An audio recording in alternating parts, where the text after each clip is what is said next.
Alrighty guys, thank you for joining me again today. My name is Hunter Wilkins and this is Father and Forge, and today we're not doing anything related to forging, but we are doing something cool because I got a cool new Christmas present and I'm super excited about it, and so we're going to jump into that.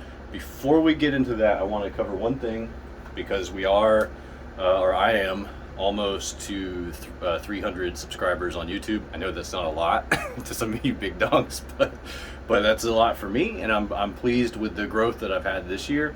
And so I want to do something special for the 300 subscriber thing. So we're gonna do a giveaway on this little paring knife I did a while back, and this is actually a nice little knife. It's not nothing too fancy, just a little brass guard, hidden tang.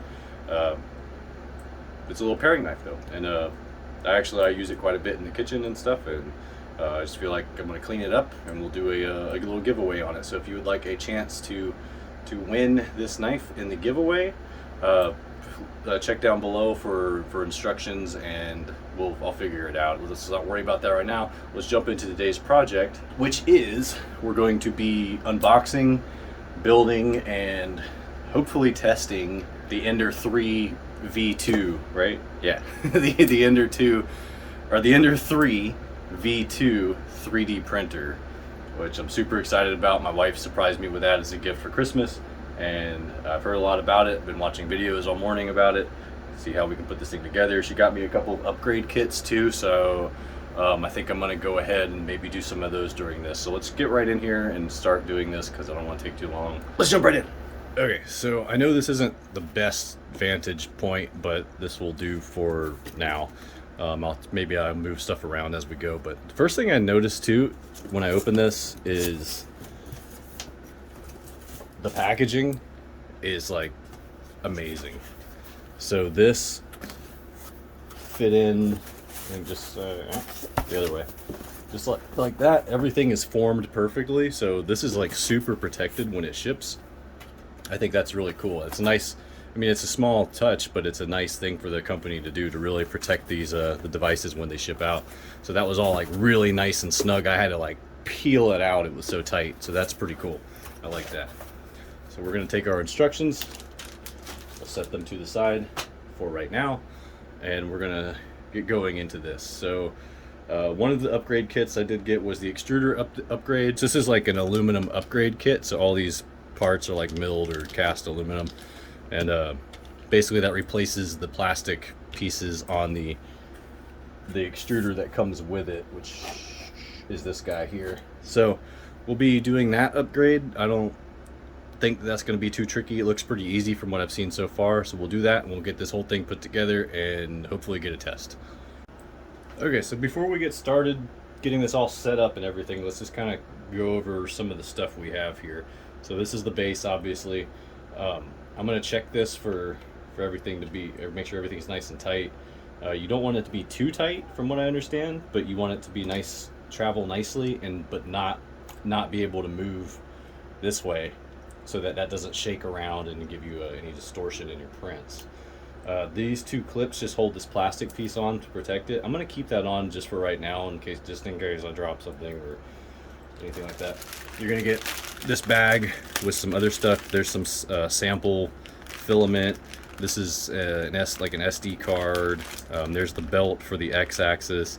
There's the Z-axis limit switch, so we'll be installing that pretty soon as well. I'm not gonna go over everything in here yet. We'll get to this, and there's some of your hardware, screws and whatnot. And this is your extruder feeder knob, I believe it's called. So you can actually turn that to feed, and you can actually see it moving from what I understand as it starts to feed. So then you've got this is the important part, the hot end, I guess it's called. I'm new to this, so don't make fun of me. So that's the hot end. These two rails are the side rails. This is for the Z-axis, the screw. There's a screw, basically. This is protected in a sleeve. So that's actually a threaded screw, and that's going to help or let the motor on the Z-axis go up and down, and that shit. The control panels, everything's done with this knob, I guess, and then this can attach into that bracket there. Pretty cool. I like that. Let's see, these One of these is the top brace. I believe this is the top brace. So that should go with these countersunk holes, should be going down. And then this is I believe, the X-axis rail. So we'll get to that shortly as well. Also gonna have X-axis, whatever this is called. And then our X-axis motor and everything. So that actually has the switch on there as well, right there. So pretty cool. Like I like how this is kind of more of like a kit, because I like putting stuff together. It is kind of more complicated than I expected, but well, I didn't really know what to expect, honestly, because I never even really looked at this until today. So this is a learning experience. We're gonna go for it. This already seems actually pretty well adjusted, so I'm not gonna mess with this too much. This really isn't moving. That's really, if you see any movement, that's just my fingers.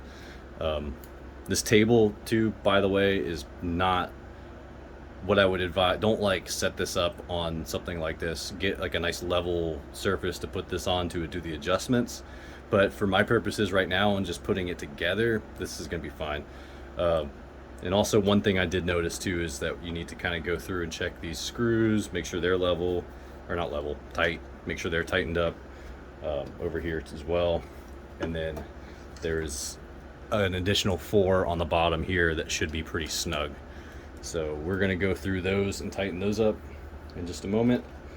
You can take this, you can actually take this panel off too to see what board is in your model. So depending on which one you get, it could be a different control board in here. I'm gonna take mine off just to verify, but it's really not important for me at this time. And I don't think I'm gonna have to do any firmware upgrades or anything, because I didn't get the like the leveling probe adapter and stuff. So not really gonna worry about that too much right now. I am gonna tighten everything up, just these 4 screws and the 4 screws on either side. And my plate seems pretty good, so I think we're okay there. But let's give it a once over. So I've already tightened some of the others. They actually came pretty tight, so I'm not too worried. From what I understand, these can be loosened to allow these this whole brace, I guess, to kind of move up and down to let it level. So if you have to make leveling adjustments, I believe this is going to be the rail that you would adjust. But everything's nice and tight now, so we're going to move on to the next phase. I'm going to replace this arm and this plate right here, so that's actually going to take the place of it. So we can go ahead and do that part at least. And what I'm going to do first is take this screw out, and we'll go from there. Trying to get you into the action here so you can actually see what's happening. So I'm going to take this spring that's out. Okay, I'm going to keep all my old hardware on this side so that I know what's what. And there's a couple of set screws. All right, let's go ahead and take this off. So that whole arm is off now. There's some set screws like right here on this gear. So we're gonna loosen those up. And I already was messing with the other one, so that should come right off in just a moment. That's off. Okay, so if you're doing this upgrade and you have this attached to the machine, it is important, I guess, to kind of hold on to this when you take these other screws out. So we're going to take this, and this out. If you don't hold those, that motor's going to fall, of course. So now that part's we're going to use again. We're just basically replacing this plastic plate with this metal plate. This is aluminum, I believe. So I'm going to go ahead and just use these replacement parts. And we'll just do everything new. So I need 2 of these. I don't see this screw, so I'm gonna reuse this one for sure. So here we go. So our pin connector is gonna be this way. We're gonna do this. see if we can get these guys started. That's too small. That's too big. What do I do with the other one? There it is.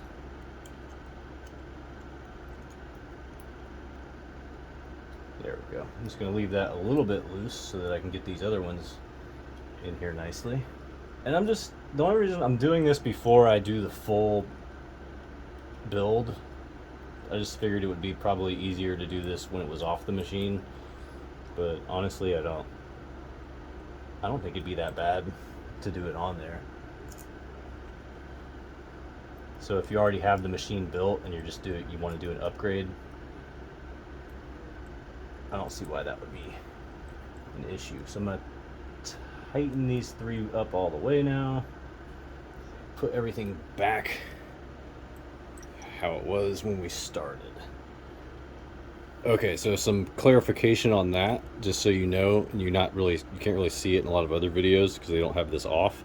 That hole right there, that should be kind of like aligned with the center of your gear here. So mine's I can go them up a little bit higher, honestly. I'm going to adjust that just a bit, but that's pretty much what we want. Also, just so you're aware, focus, these little set screws, make sure that at least one, or not at least, but make sure that one of them is rubbing the or grabbing the flat side of that shaft. So see how that's flat right there? You definitely want one of your set screws pressing into that. The other one obviously is going to be off to the side, but so that hole lined up, and I just moved this just up a little bit and then set those in already, but I just wanted to show you that as well. Okay, for the arm, we're going to take this pulley, this little lock washer. You can see that. Did I drop it? Oh, I dropped it. That little lock washer and this socket head metric screw there, that one. We'll put that washer on there. Let's go ahead and put this on. It helps if I use the right size Allen wrench, but you know. Alright, so you want that to be tight, but you want this still to be able to spin. Mine is spinning freely. That looks good. If you get this device and you don't have... Uh-oh, what just fell out? Uh-oh, I need that bushing there. If you don't get this upgrade, you can skip ahead. If I figure out how to do that in the video editing, I will. but this is just for those people that have this upgrade kit. I just wanted to do this before I did the rest of the install. So, okay, so we're going to take this longer screw that came with it, keep that bushing down inside there, and we're going to put this socket head in there, and then that's going to attach it back to our assembly here. And I saw another one on YouTube that had a washer that came with it. I did not see a washer in my kit, so, and the plastic plate that came with the printer didn't have one either, so I'm just gonna skip that. I don't think it's gonna be that big of a problem. So you want this tight, but not crazy tight. I don't think I'm actually threading here. So again, I'm an idiot. I'm using the wrong wrench. So that bushing actually lets that move regardless, so that's fine. Next up, the spring. Alright, as far as I know, we're almost done with this part. So I'm going to pop this new spring in. Oh, if I can squeeze it in there. Sorry about the angle, guys. I don't have really a better way to do this. Alright, we got it now. So then this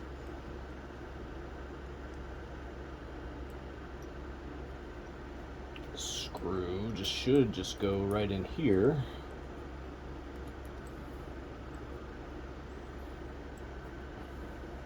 And then we have a nice squish, nice tension.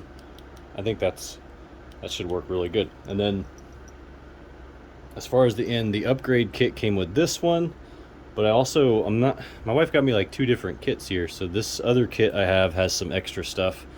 I've got to look more into that one, but this end actually looks a little bit better, and I there, you see those teeth in there?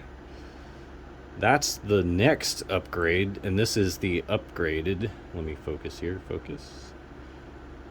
So you can see, it's good. I don't know if you can really tell, but those teeth don't seem to bite as much. These are a little bit more prominent. So I'm gonna go with this one. I don't know if that's the right choice, but it seems to make sense, so we're gonna try that. So that goes just right here, and I can screw that in. And then using the wrench that came with the printer, just give that a little tighten. Okay, and then this should actually go into here as far as it can go. And then I can use this clip right there. So that's what that should look like to my knowledge. So that is your aluminum upgrade for the extruder part. So let's move on, let's keep going. We got a lot more to do. Okay, so I was trying to find more information on this part. I didn't know exactly what my wife bought this as a surprise, so I didn't really know what was going on. So these springs are actually part of the leveling kit that came with the extruder upgrade. So these actually go, here, I'll show you. If you can see right there, let me get this centered a little bit better. I'm not doing a very good job videoing today. So these springs in here, those can be replaced with these to get a little bit more of a more stable, better leveling system. So I'm going to go ahead and do that. I'm just going to skip ahead. These you can just loosen all the way basically, but this is how you're going to adjust the level of your plate as well, which I just found out. So pretty cool. So I'm going to remove these knobs basically. I'm going to change these springs out. It looks like once all of these are loose, I should be able to like pop the plate. I don't know how that works, but we're going to find out real quick, and I'll get back with you in just a second. Okay, so again, learning as we go. So this is probably not the best video to watch if you're trying to figure this out, because I'm an idiot. But so these 4 screws here, I should be able to take these off if I hold. Okay, yeah. God, why did they give me a flathead? Why are these still around? These are obsolete. Just so everybody's on the same page. These are obsolete, and the metric system is better than Imperial. So that screw pulls out. I can now take that spring out, which, should I do it? I guess. Then I can replace it with this spring, and then replace this countersunk bolt back in. So let's try to do that. I'll try to do one on camera. Ooh, I might have to loosen these the rest of the way. Oh, I'm really stupid. These knobs, they hold those in, so you don't need to unscrew the top. Okay, that's easy, super easy. So that just pops under. You just put it back. You kind of might have to separate this a little bit with just a little bit of pressure between. There's 2 plates here, that bottom plate and this plate. So you might have to pull that apart just a tiny bit, but it should go pretty easy. I would loosen these wheels as much as you can. That'll make it a little bit easier. I'm gonna go ahead and do the rest, and we'll come back. Okay, one thing I just realized too is this one on this corner. So this is connected to the machine itself, and this, I believe, warms this plate. So just when you do this spring, pick that up so you can see. Oh my god. So right there, you see how this arm comes down? This arm actually touches this plate, this bottom plate, this one, the black, and the wheel is right there on that. So just be careful, because it is like connected. I don't know if you can see that very well, but it is connected right there where my index finger is right now. So that's connected to this plate. Looks like it's soldered on there. So just be careful when you move this around, just so you don't break that connection. It went easier than I thought. I was a little bit nervous, to be honest, so I wanted to show that. All right, so I got those in. Again, this is something that's not required if you just buy this from just stock, but those springs came with my Extruder Upgrade kit, so I went ahead and put them in. They are a little bit longer. They're almost like the total length of the springs that came with it plus half. So that's, I didn't measure them, of course, but, and then I just tightened these back up. I just brought the screw just so it's barely visible, protruding from the bottom of this wheel or knob, whatever you want to refer to it as, just so they're all just kind of set and they all have enough grab on them for right now. And then I'll go through and re-level this when I get this on a more stable surface. All right, moving on to the hot end. I did just pull a screw out from right there. So I took that out, and there's a little clip here. If you just push it very gently this way, this piece will come off, it looks like. Or no, this screw, never mind. My bad, I'm an idiot. I just don't want to break anything.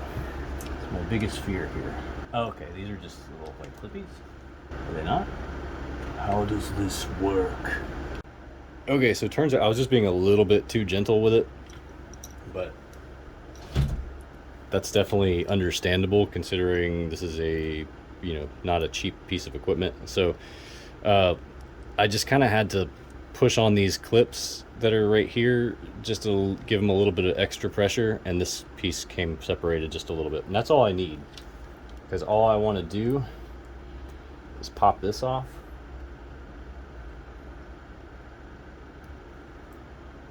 and be able to disconnect this piece of tubing. So I'm thinking this will go in here, and I should actually be changing this out to use this one. All right, you know what? That part I'm gonna leave for now, because I don't want to mess anything up. And I feel like I'm messing with something that probably I don't need to really be messing with right at this moment in time.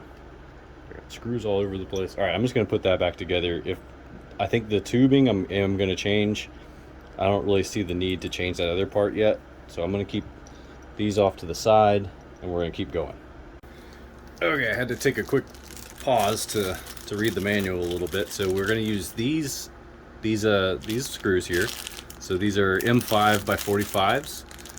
They are labeled on the bag that I got. It's just really hard to see the 45. If you kind of shake them down, you can kind of see it a little bit better. If they're behind there, it's almost invisible. I didn't think it was labeled at first. So just a quick note on that. Now your two channels here. So you have a left and a right. The left is going to have these two smaller holes horizontally. The right is going to have these two holes further up vertically. And if you're looking at the machine, you want to look at this as your front, where this knob is in this track, and this would be the back where the wire is and everything coming out. So this one's going to go on this side, and this one's going to go on this side, basically. And the right side, you want these two holes facing in, so that will mount just like that, with these two holes on the inside, if you can see that. So I'm going to go ahead and we're going to do that right now. For the time being, I'm just kind of going finger tight. That way I have a little bit of play in the entire assembly in case I've got to just make a couple of adjustments when I go to put like the top bar on or anything like that. Just something to keep in mind. So I'm gonna give them a little bit of a tighten with my wrench, but again, I'm gonna leave a little bit of play. See, I got a little bit of play, not too much, not too little. I think that should work fine for now. Let's put the left on. So on the left side, neither of these holes are countersunk, so I don't think it matters exactly which way it's oriented. I think honestly the hardest part was just doing the mods. This seems to be going together pretty easily and straightforward so far. Oh, but I still got to put all the X-axis motor on and all that stuff, so it'll be a little bit more complicated shortly, I'm sure. This might be a long video, guys. I apologize.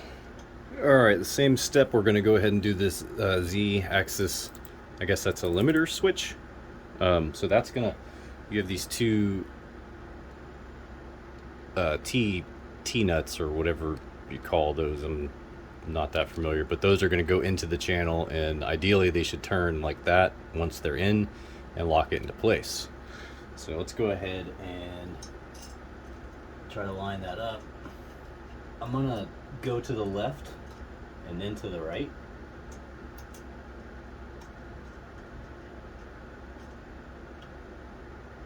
Okay. I'm going to leave those just a little loose because I forgot I still have to tighten this up. So we'll leave that like that for the time being. I'm going to go back through and tighten up everything at the end anyway. Alright, we're going to rotate this a little bit just to give you a little bit better of a vantage point. And this is the piece we're going to be dealing with right now. So this actually is going to utilize this screw I was showing you earlier. So we can actually take that protective shroud off. And that will go down in there once this is loosened up. And then we'll tighten that. That'll grab that and hold that. And then this will be how our axis goes up and down. So again, bags are labeled, but hard to see. This is the M4 by 18. So that's going to be what we use to connect that to the bracket. Alright, so this is starting to make a little bit more sense. These two holes here, those bolts I was showing you will go through there, and then those will attach to the two horizontal holes I was talking about earlier on this rail. And I went ahead off camera and I tightened this up just because I wasn't too happy with how this limiter switch was sitting. So I went ahead and tightened that up and then evened this out and then went ahead and locked this down. So if I have to make any adjustments later, I can come back and loosen that up, but just for right now I felt better about doing it that way. So I'm going to go ahead and attach this guy. Man, I got like too many different size bolts here. So I guess actually I'm going to leave that a little bit loose as well, because I might have to adjust my my screw angle. So let's just leave it like that. But we are going to go ahead and loosen these two collars.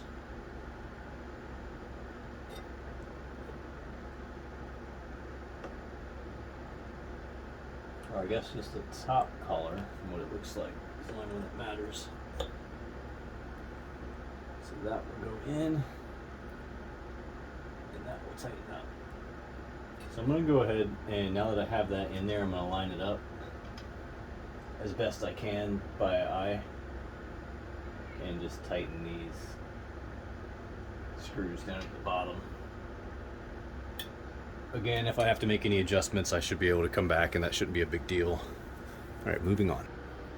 Okay, this part is a little bit more confusing. Try to keep everything in frame. So we're going to be working with this piece here. This is, you'll see 3 holes with 1 hole further apart here. And you'll see 3 holes on this end that are all a little bit closer together. So this is the end that we're going to be working with the 3 holes very close together. If you look at your assembly here, mine's modified obviously if you saw in the beginning of the video. So there's 2 holes here, so that's actually where this mounts. This screw sits down in this hole, that's why that's recessed there, countersunk. So that will actually go just like that. So the best way to do this is to come at it from the other side.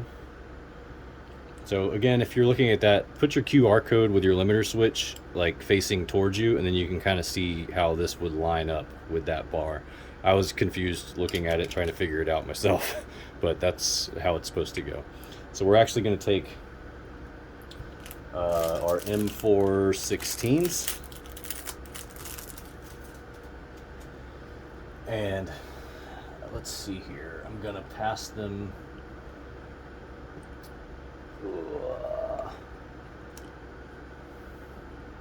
I'm going to pass them through this way and just try to hold on to them as best as I can for right this second. And then let's try to line this up without destroying everything. See if I can get those started by hand.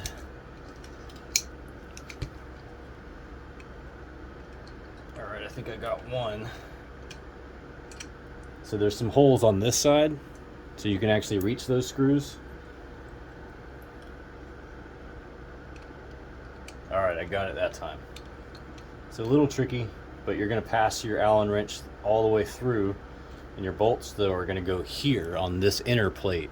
So the outer plate is drilled so you can access them, but the inner plate is where they actually need to pass through. And I'm gonna go in with my short end of the Allen wrench and just give those another little turn. All right, so that is that part. Okay, so now that I know what I'm doing, kind of, I'm gonna go ahead and take this hot end assembly again apart. I'm not gonna mix these screws up this time. So all I need to do is get to this clip, this little blue clip. If you can see that, there's a blue clip right there behind. Yeah, there you go. So I'm gonna pull that off. If I press in on this white ring, I should be able to pull this out.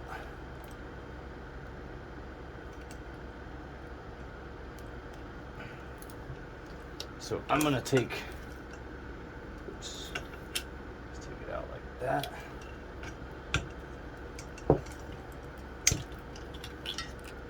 I'm gonna try to use the zip ties that are already on there.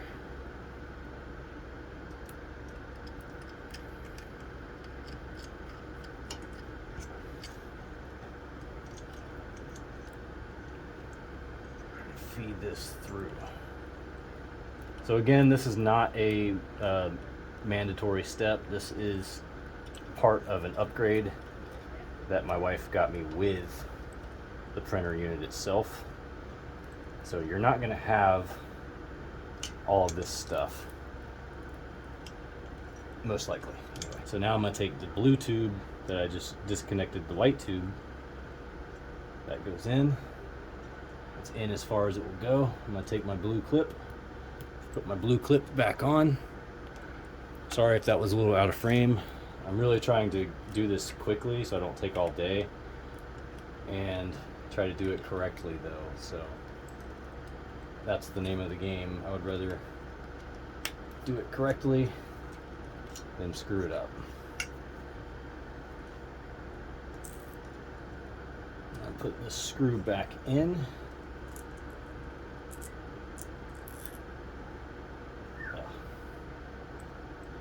Which one did I use for that? And I don't, this looks like it's too much tubing to me, but if that is the case, I can easily disconnect it from here and trim it down to fit it better that way, instead of trying to go back through here again. This can just be done as it is right now, and then if I need to make any modifications to this length, I'll just do it from this side.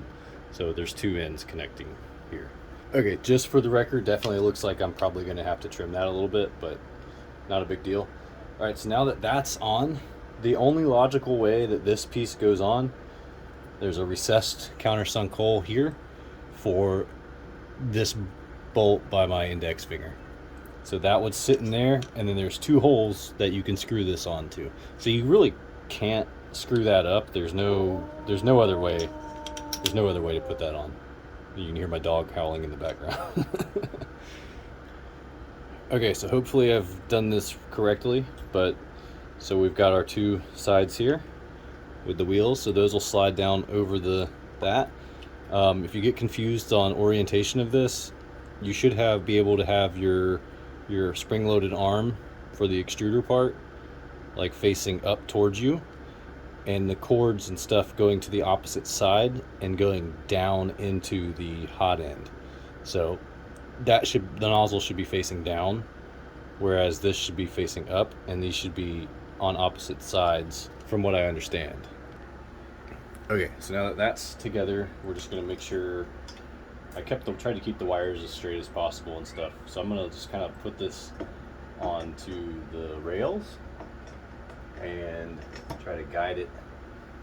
This little screw has to go here, and then I should be able to kind of turn that screw. If you can see, here, let me rotate this. So this screw, I'm actually going to just rotate by hand a little bit. So one thing I noticed just now when I did that is that my leveling springs, the upgraded ones, I might have to compress these a little or move this limiter up just slightly so that's even with the plate, because this does not touch the head of the hot end touches before it touches the limiter. So I'm thinking I'm going to just move this up a little bit, and I'm guessing that I might have to adjust this like after I do my leveling and before I print, just to make sure everything's lined up properly. Okay, I did miss a very important step because I'm an idiot, as I've said many times already. I gotta put the belt on, so let's go back into that. Sorry. Okay, so the screw that I installed on this end, the far side, not this one, but this one down here, I've got to take that back out because our tensioner is going to go on that end. So let's go ahead and pop that out. From what I have heard, the easiest way to do this is to take this knob off, pop that out, and so we're actually going to wrap the belt around that in just a moment. So before we do that, let's take our belt and teeth side down, we're going to run it into the channel, and I'm just going to kind of roll my hot end back over it. That was super easy. And then here there's a gear that it has to go over, and I'm just going to use my Allen wrench and kind of guide it.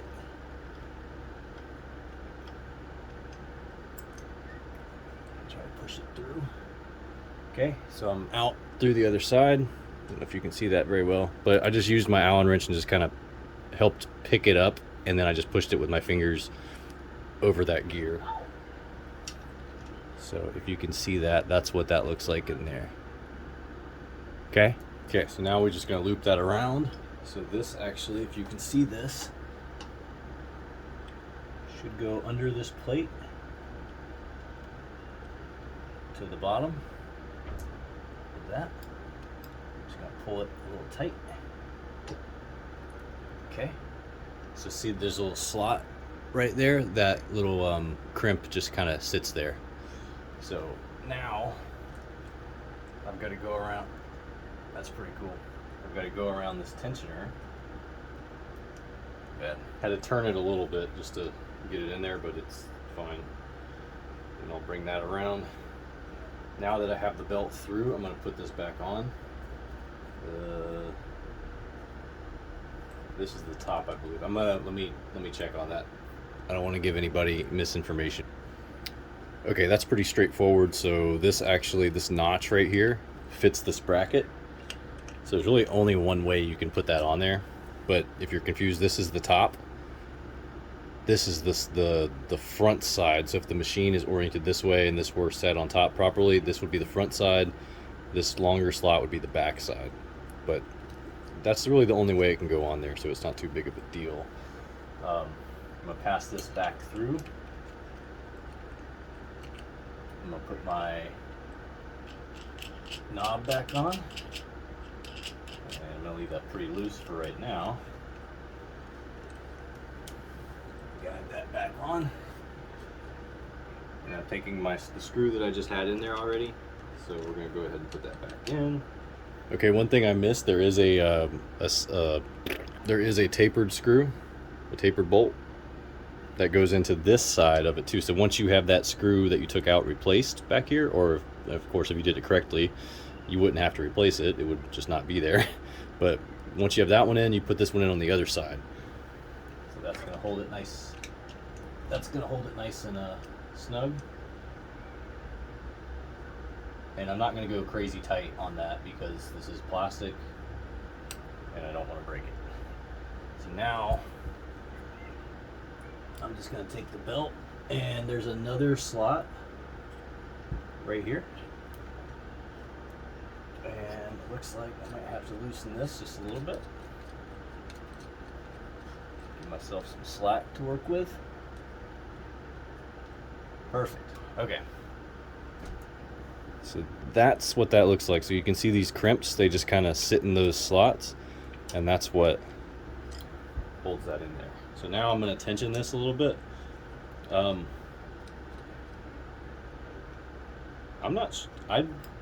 don't know exactly what kind of tension you should be looking at here. That feels pretty good. So we'll see. I'm going to leave it like that for now. I'm probably going to play with that adjustment, but I got to kind of do a little bit more research and figure out what I'm doing. So we'll see, but we'll go through that. Okay, now I've got that back on. I'm just going to go ahead and push it down. This is definitely too long and in the way. So, all right, perhaps the easiest step of all, we're just going to put this top bar on. You can see these are countersunk holes, so those go on top so that the bolt can go down into that just a little bit. So these are the 25, I believe. Yeah, M425s. I think I just threw the thing away. All right, they're 25 millimeter long. That's all I know. So I'm just gonna finger thread them for right this second. And then once I have these in here, I'm gonna go ahead and tighten up this right side again. They actually usually give you an extra one too, so that's not a mistake. They gave me an extra one. Not sure if it's used somewhere else or just to back up, but we will find out shortly, I'm sure. I really like how this is made, how these the extruded aluminum channels and stuff. It's really neat. And for such a complicated concept as 3D printing seems to me, you know, layman, this is pretty straightforward to put together. I haven't had any issues so far. I've missed a couple steps and had to go back, but I'm trying to be as thorough as possible with the instruction as well. Again, you know, if you know me and you've seen my other videos, you know I don't like to do how-tos, but I felt like this was going to be a good one to do. So again, I'm just tightening this right side bracket up because I left it a little bit looser. I did tighten up the left one earlier in the assembly, but now that everything's together, I'm going to go ahead and do both. I'm not going too crazy, but just want it to be secure. That's looking pretty good. So just one quick note I wanted to go over. I did go back and just kind of loosen these up. I brought this all the way down, checked my tightness on the bottom, brought it all the way back up, and tightened these back down. So I just kind of did it at both positions just to make sure everything is lined up nice and straight. I know, like, that's the biggest thing is alignment with these printers, is from what I understand. So I wanted to make sure I had a really nice crisp alignment. So I guess as far as the hot end is concerned, like, really I just need to make sure I have enough tubing to go from here to here without anything getting in the way. So I'm going to go ahead and put the control board on. So that actually, if you were paying attention to the Z-axis limiter, those little T things need to go inside the channels. So these two would go into one channel below, one above, and this will go in the same channel as this one, and that's it. So pretty straightforward. I don't really think I need to explain that any more than I just did. Probably over explain that to begin with. Actually, there we go. I'm gonna take that bracket off, and then I'm just gonna go through and loosen these real quick. You want them to turn into the channel and lock it in. So one thing you can kind of do, if you kind of loosen it a little bit first and then go back and tighten it, that seems to help it. I think we're pretty secure there, so let's keep going forward. And actually, let's just pop that on just so we can kind of see where we're at right now. Beautiful. It's coming together. It's starting to look like something. Okay, so one thing, just so you can see real quick, is on this, there's that pin connector that was kind of hanging out of the front end of my unit. That just plugs right into the back of the controller. I'm going to bring that back around and over and then push that down. We're going to put this on next. So this is going to go actually right up here. So this is your spool holder. So this is actually going to go this away. So you're going to have the channel, the hollow channel facing the front, and then this is going to be sticking off the back like so. So for that, this just is like a quarter turn, pops off, that's on, boom.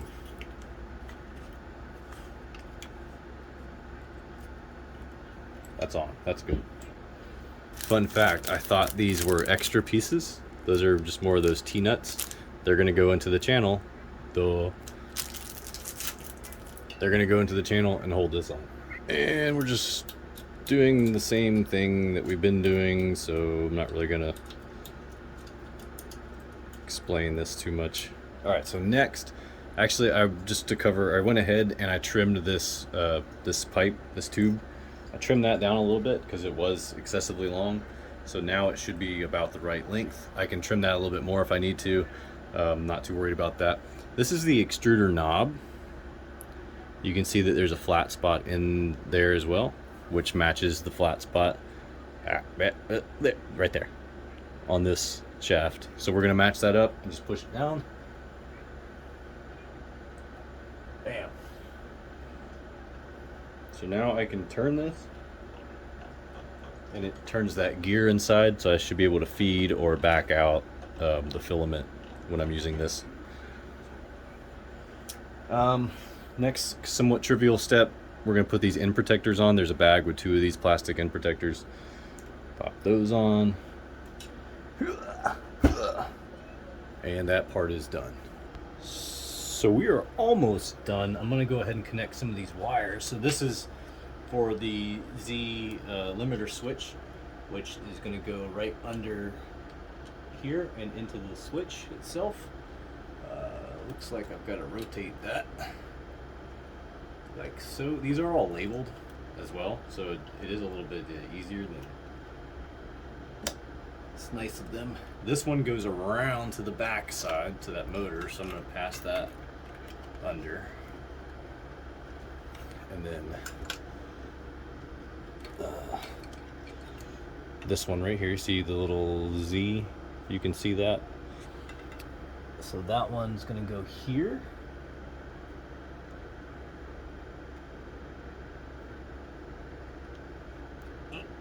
All right.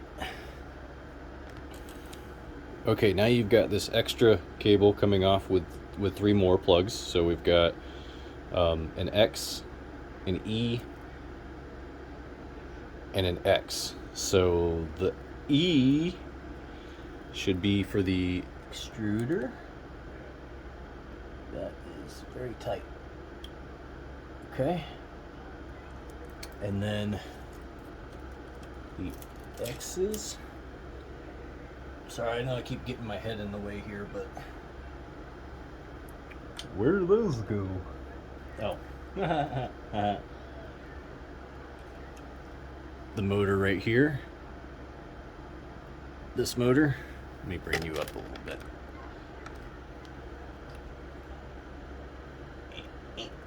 So that is X-axis motor, and we're gonna have an X-axis limiter. Oh man, it is inside this hard to reach area. That's fun. All right, I got it lined up, so I'm gonna take one of my Allen wrenches and just very, very gently pop it in. All right, so that should be good. That's inside this shroud. In case you couldn't see that, that's inside this shroud. So, right there. Right next to where the belt comes around for X-axis, there that is. That's the limiter switch for the other side. All right, we are almost ready to level this out and do the fine tuning on it. We'll get this limiter adjusted and everything, get this leveled. But there's one more important thing that I didn't even think about, and I saw it in another video. See that switch right there? Focus. Focus. There we go. Set for 230. I live in America. So I'm going to need to switch that to the 115. So, not a big deal. Just something to definitely check. That could have been a fun problem if I didn't notice that.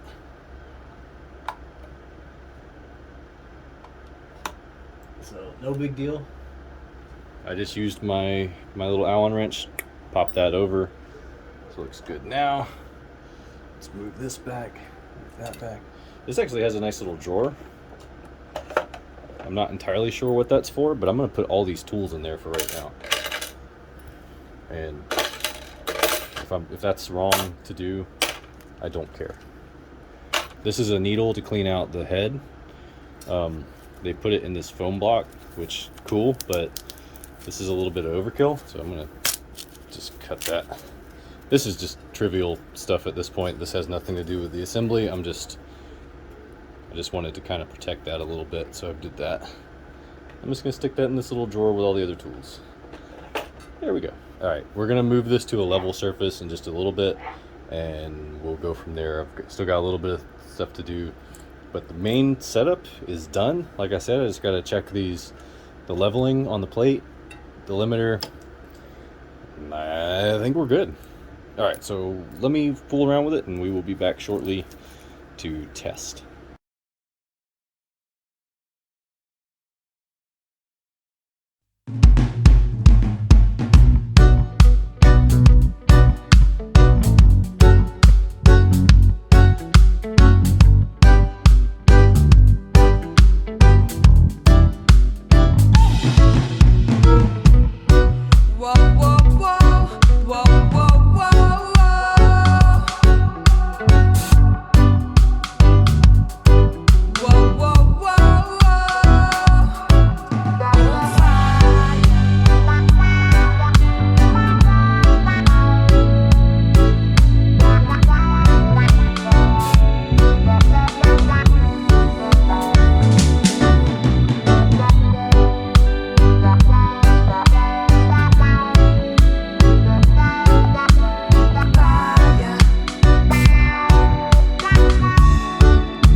Okay guys, it has been actually a few days since I got this set up. I'll be perfectly honest, I got it set up and I got completely distracted with printing stuff and never finished the video. So the good news is I was able to get a bunch of test pieces done.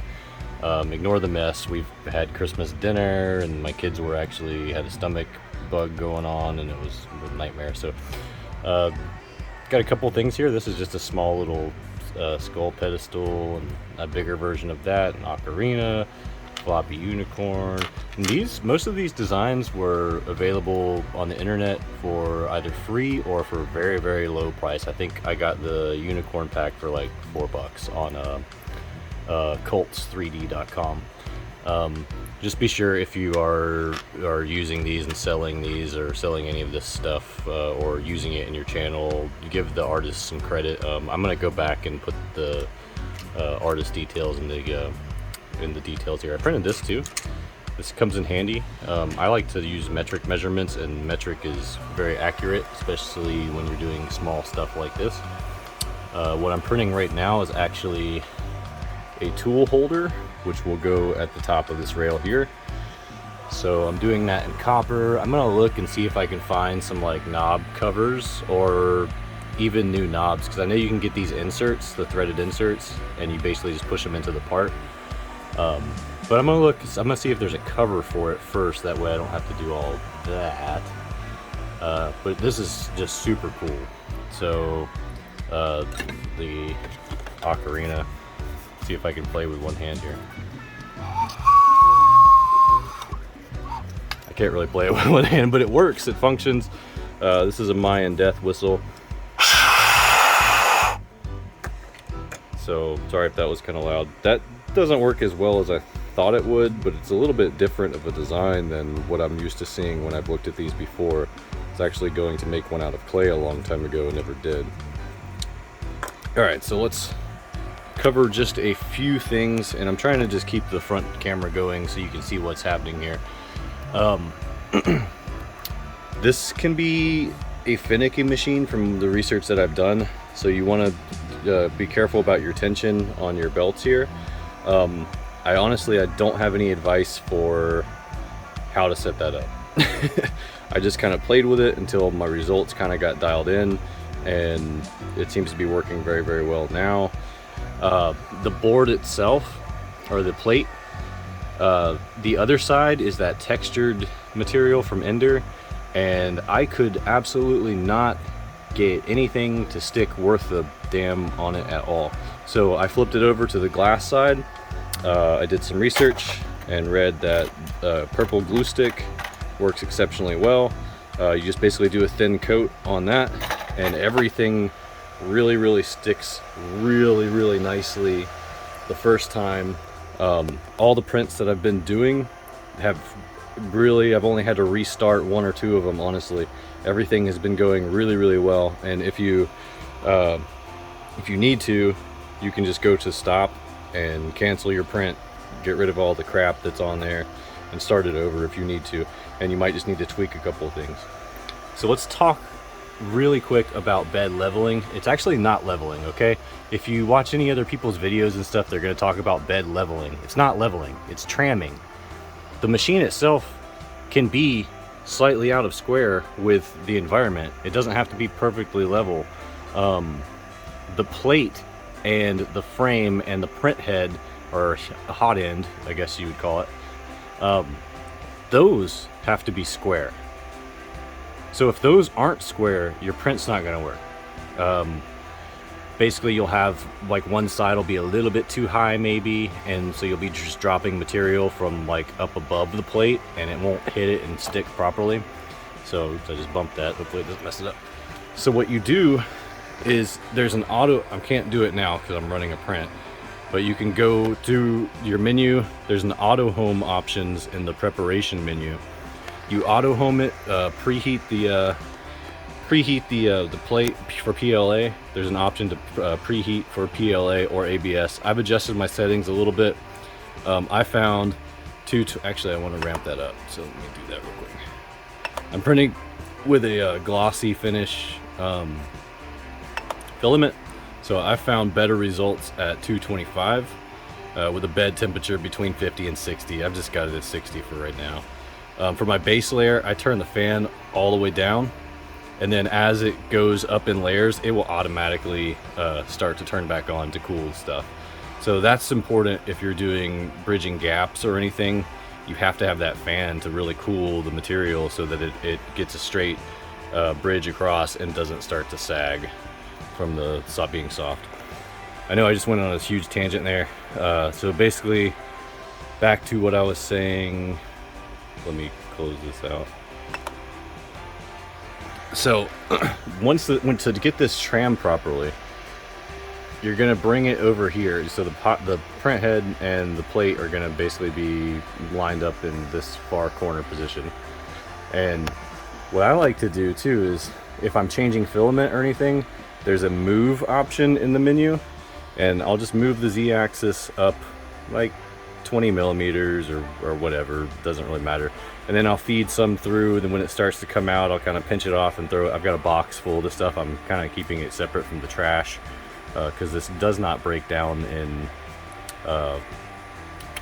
what's it called, a landfill very well.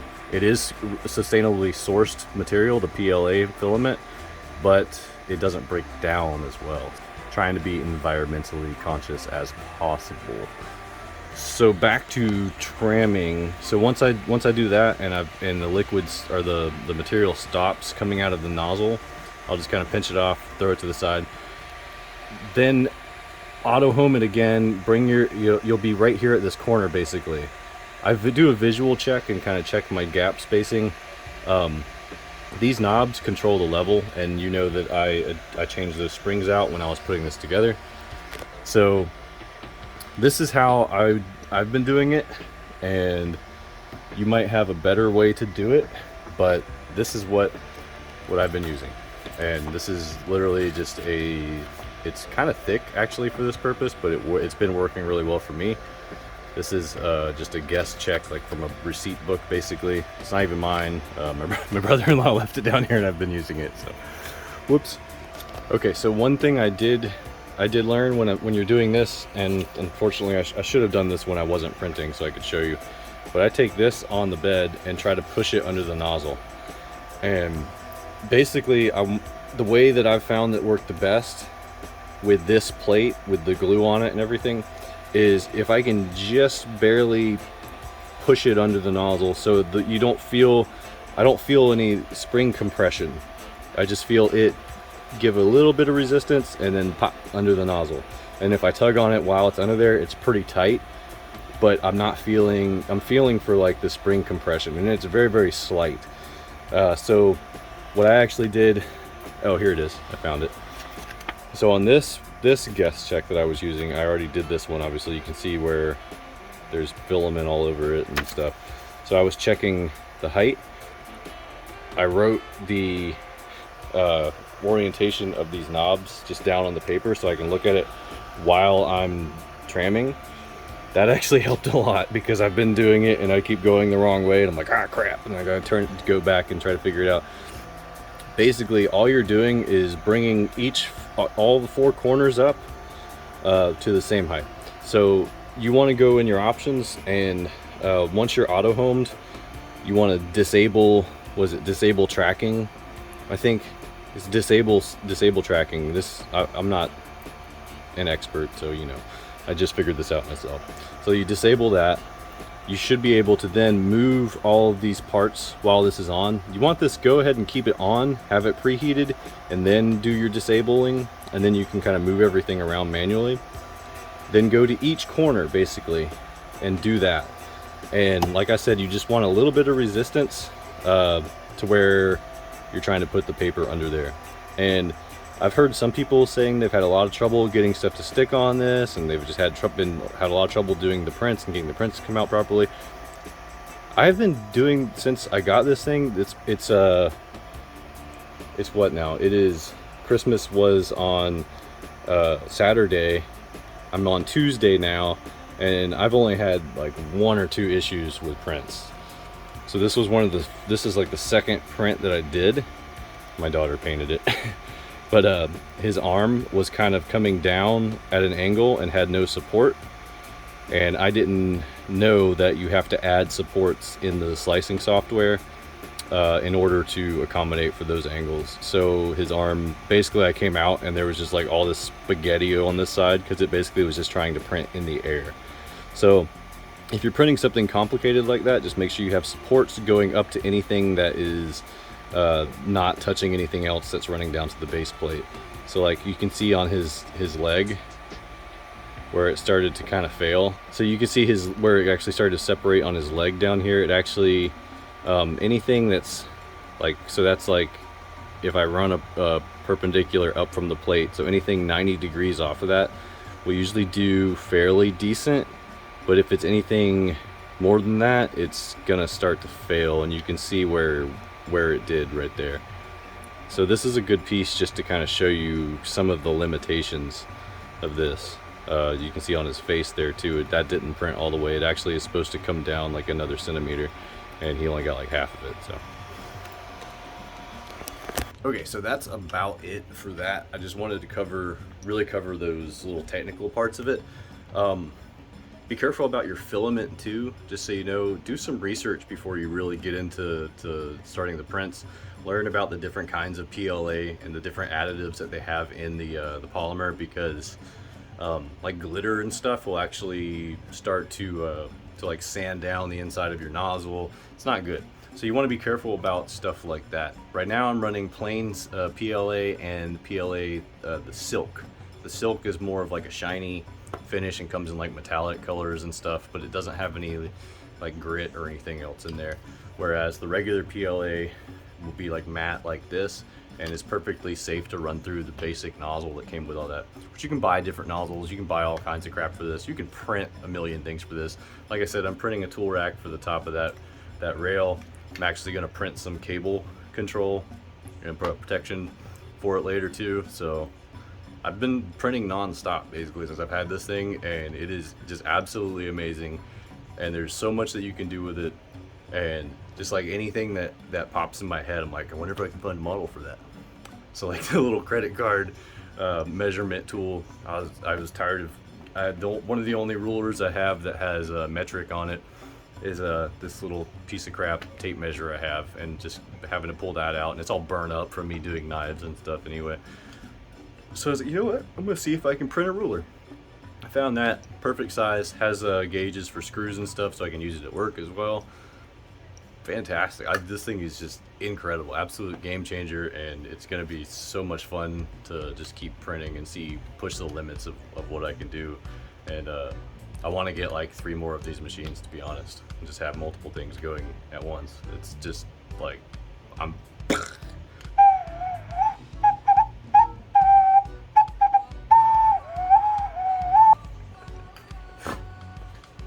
Alright, so that's it. Just wanted to finalize this video because I've been putting it off since I got way distracted and just enthralled with that machine.